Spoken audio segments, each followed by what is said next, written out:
स्वर्ग के लोग सृष्टिकर्ता परमेश्वर के पुत्र और पुत्रियां हैं। जैसा कि लिखा है, यदि तुम अब्राहम की संतान होते तो अब्राहम के समान काम करते। परमेश्वर की संतानों को जहां भी वे जाते हैं, परमेश्वर की संतानों के समान कार्य करना चाहिए। बाइबल कहती है कि यदि कोई मसीह की खरी बातें और भक्ति के अनुसार उपदेश को नहीं मानता तो वे अभिमानी है और डाह, झगड़े, निंदा की बातें, बुरे बुरे संदेह करने वाले हैं। उनकी बुद्धि बिगड़ गई है और वे सत्य से विहीन हो गए हैं।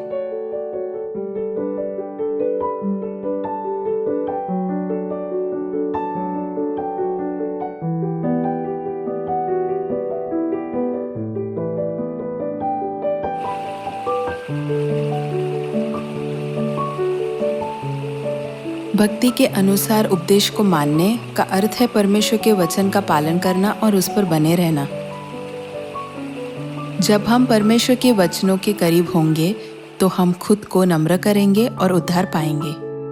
चूंकि परमेश्वर कहते हैं भक्ति की साधना कर, इसीलिए एक भक्तिपूर्ण जीवन जीना कितना महत्वपूर्ण है। जब आप अध्ययन करते हैं या खेल खेलते हैं तो आप प्रशिक्षण के माध्यम से सिद्ध हो जाएंगे। उसी तरह स्वर्ग जाने के लिए हमें भक्तिपूर्ण होना चाहिए और संपूर्ण बनना चाहिए। यह लिखा है, मनुष्य केवल रोटी ही से नहीं परंतु हर एक वचन से जो परमेश्वर के मुख से निकलता है जीवित रहेगा। जिस तरह चीड़ का कंबल कीट चीड़ की सुइयां खाता है, उसी तरह परमेश्वर की संतानें परमेश्वर के वचन खाती है। जब हम ठीक से नहीं खाते हैं तो हमारे पास ऊर्जा नहीं होती है। उसी तरह जब हम आत्मिक भोजन नहीं करेंगे तो हम भूखे और कमजोर हो जाएंगे। इसीलिए हमें परमेश्वर के वचन को बहुत अधिक खाने और दूसरे के साथ साझा करने की आवश्यकता है। आइए हम अपना जीवन जीने के लिए हमेशा परमेश्वर के वचन का अध्ययन करें और दूसरों की उद्धार की ओर अगुवाई करने के लिए उन्हें अपने पूरे हृदय और बुद्धि से सिखाएं।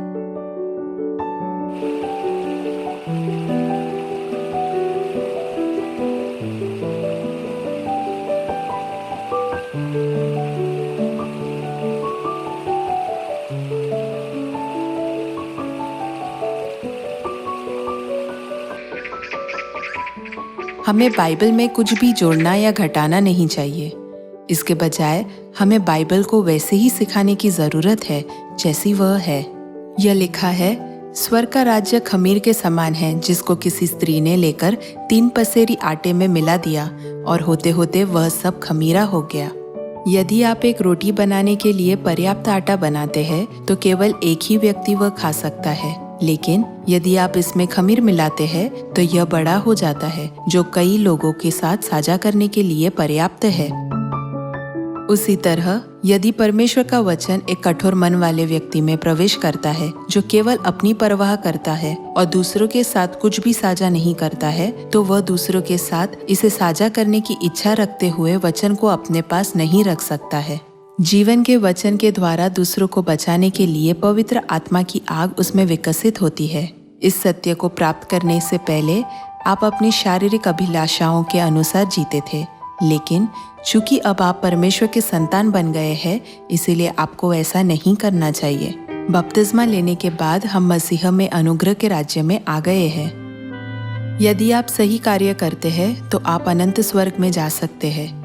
यदि आप अनुग्रह के राज्य में भी परमेश्वर के वचन का पालन नहीं करते हैं तो आप गिर सकते हैं। इसलिए परमेश्वर जो प्रेम है हमें बदलने के लिए अपनी शिक्षा देते हैं ताकि हम परमेश्वर की संतानों के रूप में कार्य कर सके और हमें स्वर्ग में ले जा सके।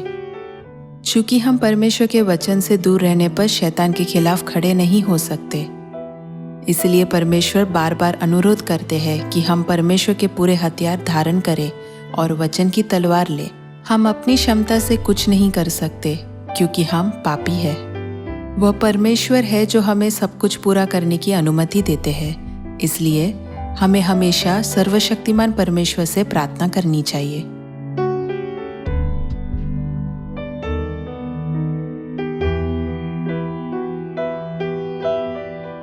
बाइबल कहती है, शरीर पर मन लगाना तो परमेश्वर से बैर रखना है।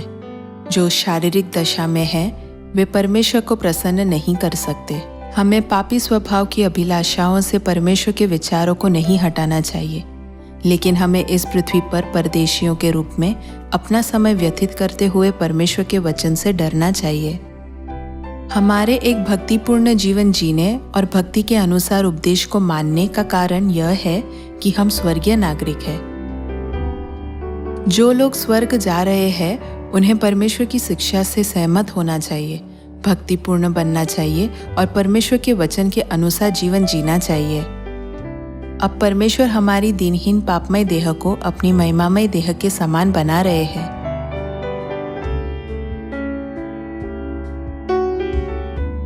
आपको सुंदर प्राणियों में बदलने के लिए जो महिमामय राज्य में रहेंगे, परमेश्वर आपको भक्ति के अनुसार उपदेश को मानने और भक्ति की साधना करने के लिए कहते हैं। कई लोगों की उद्धार के मार्ग पर अगुवाई करने के लिए आइए हम परमेश्वर की संतान के रूप में एक अच्छा हृदय रखें और अच्छे कार्य करें। मुझे आशा है कि आप भक्तिपूर्ण वचनों को मानेंगे, दयालुता और भक्ति की साधना करेंगे और प्रेम की भी साधना करेंगे, ताकि आप परमेश्वर को और अधिक महिमा दे सके और कई फल उत्पन्न कर सके।